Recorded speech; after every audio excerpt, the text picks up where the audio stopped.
Apakah Anda mempunyai malu? Apakah Anda adalah orang yang tahu malu?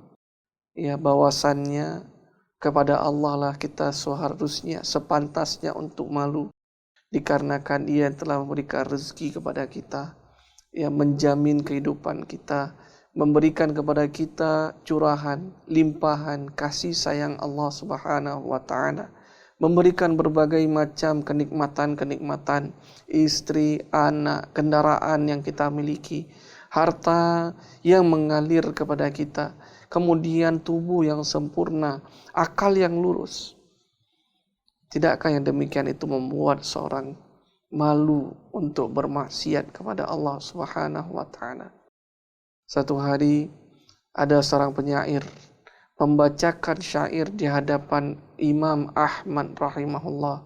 Ya, di antara bentuk syair-syair itu beliau mengatakan, "Wahai fulan, tidakkah kau malu bermaksiat kepada Allah Subhanahu wa taala dalam keadaan Allah senantiasa memberikan nikmat kepadamu, tapi engkau terus-menerus memaksiati Allah Subhanahu wa taala. Mau sampai kapan engkau tidak tahu malu?"